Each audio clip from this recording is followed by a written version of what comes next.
I have gotten into a really bad habit. This is my table saw fence, and I love my table saw. It's a Delta, and it's really great, and I love this fence. The fence is fantastic. It locks down. It's a T-square style fence. But the problem is that it has this great little area right in the top here, and it's great, but it's not, because for me what happens is it just accumulates everything. You can see I toss everything in there. I've got screwdrivers, I've got pens and pencils, and what's this, a post that goes on my router plate. I've got a marking knife. I've got my control for my fan. What else do I have on here? Router bits. Yeah, there's a router bit in there. Here's an Allen wrench down here. I got everything in there. And that's just not going to do, because you know what? It just takes too long to move stuff when I need to actually, I don't know, take the fence off everything else. So what I'm going to do is I'm going to make a caddy. I saw this, I don't know where I saw this. I saw this maybe on Pinterest or something, and somebody made a caddy that actually sits on top and then kind of comes over here, so it rests in the top here in this groove and just kind of moves with your saw back and forth, but the storage is actually on the side. And I think that's what I'm going to do, is I'm going to make a storage cabinet, or a little storage caddy, for my T-square here. All right, so let's get this done.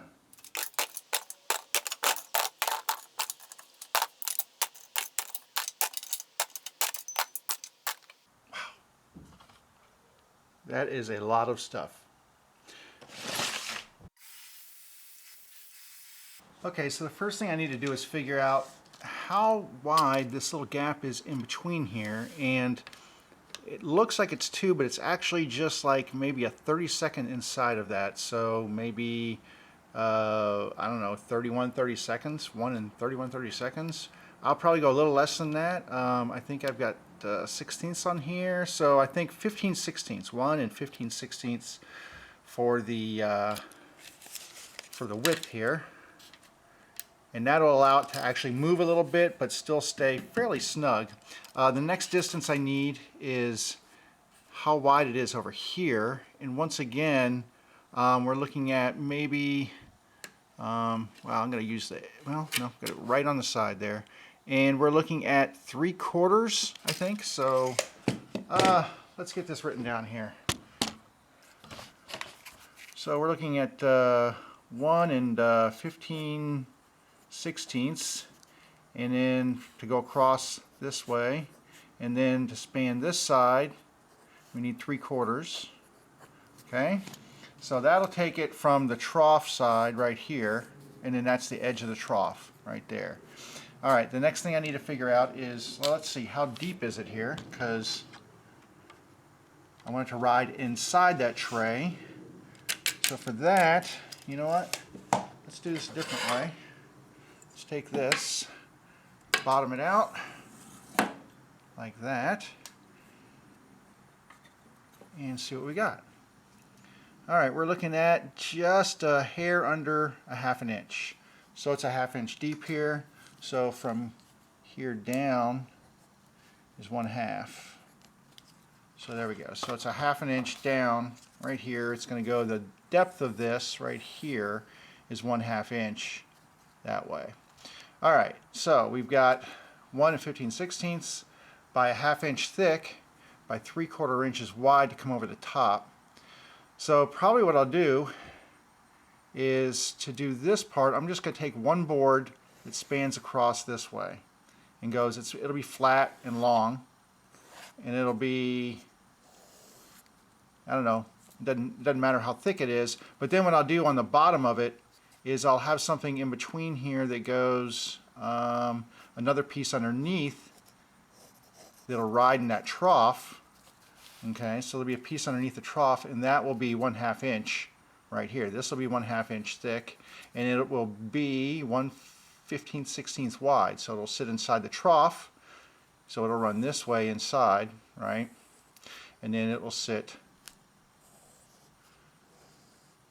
inside and run, but it will actually run the length of it. And then it'll overhang this way, and then I can attach this. This will actually need to be wider than the 3/4 of an inch. So this will have to be, I'm going to have to add on maybe another 3/4 of an inch over here to this length. So this will be 3/4. And that way it gives me a way to attach a tray on this side. So, all right, well, let's figure out what we can do here.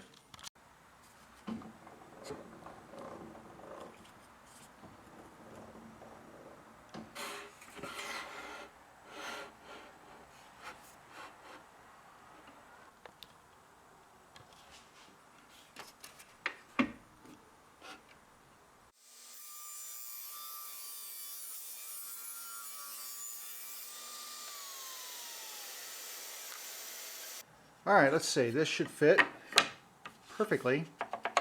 Just a little bit of play in there, but that's okay. I don't mind a little bit of play because that just helps it slide a little bit.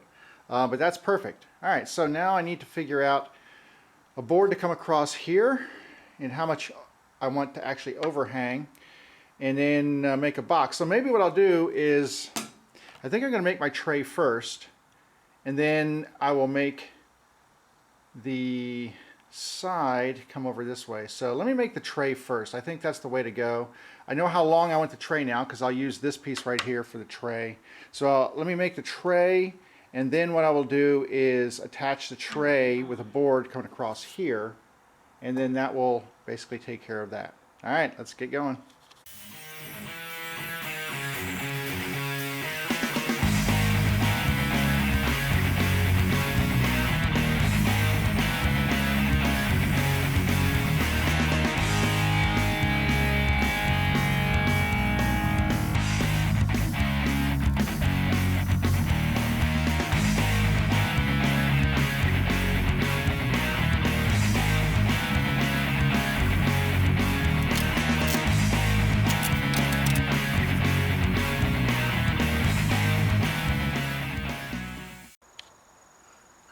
Okay, so I've got all my pieces here.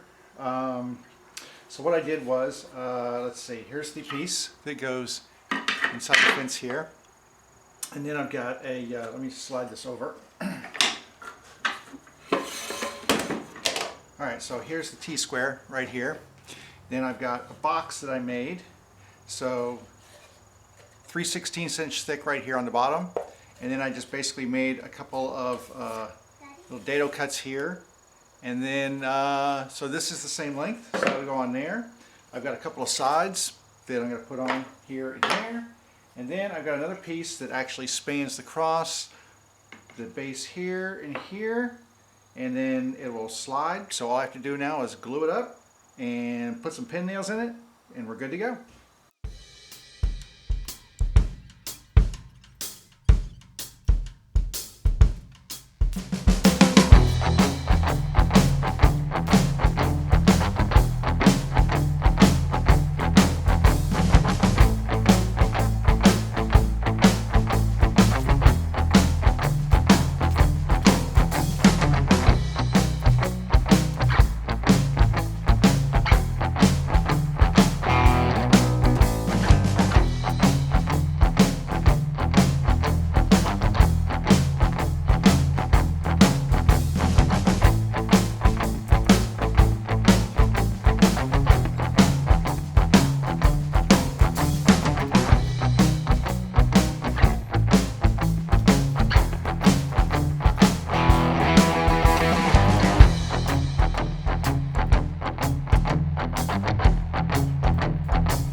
Done.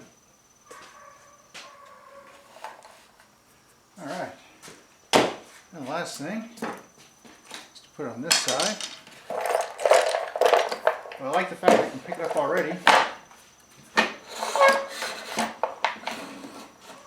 There we go.